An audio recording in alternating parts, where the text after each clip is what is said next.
Persiapan Misa Minggu Prapaskah yang ketiga tahun A. Berilah aku air itu. Bila aku sudah dikuduskan di tengah-tengahmu, maka kamu akan kukumpulkan dari segala ujung bumi. Aku akan menyiram kamu dengan air bersih, maka kamu akan bersih dari segala kejahatanmu. Aku akan mencurahkan roh baru kepadamu.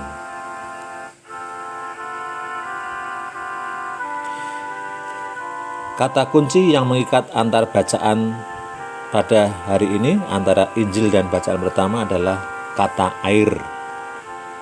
Kata itu tertulis dalam kedua teks tersebut.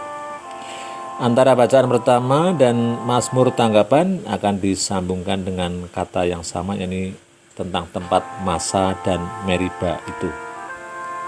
Lalu untuk Injil dan bacaan kedua sama-sama menyoroti tentang firman atau perkataan dari Yesus.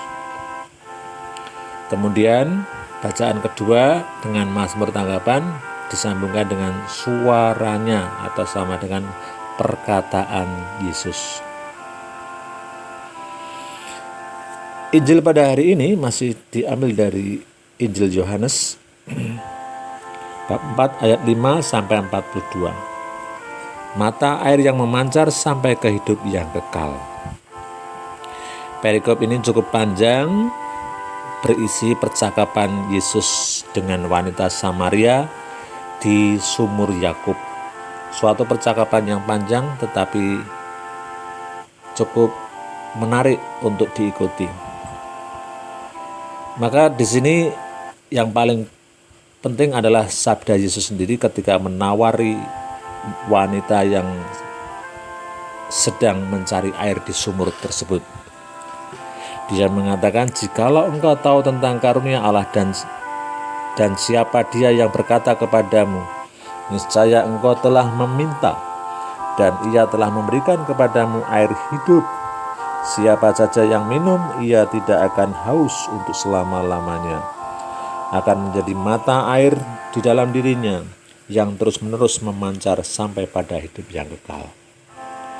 Kepada perempuan Samaria tersebut, Yesus menawarkan dirinya sebagai air. Bukan hanya air yang di sumur leluhur mereka, sumur Yakub, tetapi ini adalah air yang memberikan kepuasan rasa haus yang kekal. Lalu perempuan itu tertarik, maka dia mengatakan, "Tuan, berilah air itu." Setelah itu perempuan itu mengalami banyak hal ketika pertemuan dengan Yesus itu, lalu dia menceritakan kepada banyak orang, sehingga banyak orang datang kepada Yesus dan lalu mendengarkan dia. Lalu orang banyak itu mengatakan, "Kami percaya sebab kami telah mendengar Dia, bahwa Dia benar-benar juru selamat dunia."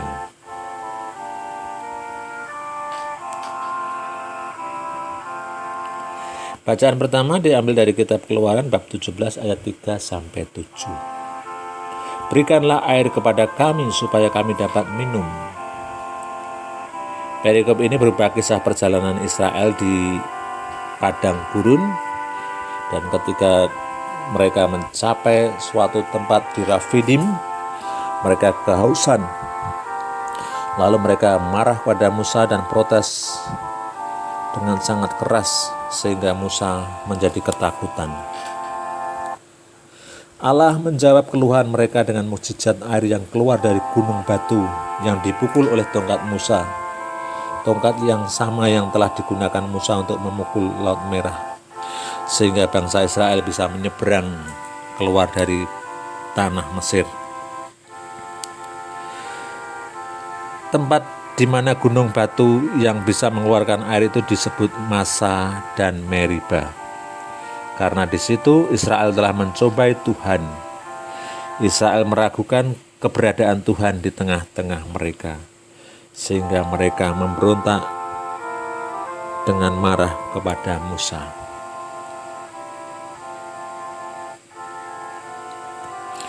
Pada hari ini, kalau kamu mendengar suara Tuhan, janganlah bertegar hati. Mazmur tanggapan dari Mazmur 95. Pemazmur di sini mengajak kita semua untuk belajar dari pengalaman nenek moyang Israel yang telah meragukan firman Allah, terutama ketika kita didera oleh kesulitan yang sangat berat. Namun juga pemazmur mengajak kita untuk mensyukuri tanggapan Tuhan atas protes atau atas pemberontakan Israel dalam bacaan pertama. Maka pemazmur mengatakan, marilah bernyanyi-nyanyi bagi Tuhan, kita ini umat gembalaannya. Jangan bertegar hati seperti di Meriba dan di Masa, ketika nenek moyang mencobai dan menguji aku, padahal mereka melihat perbuatanku.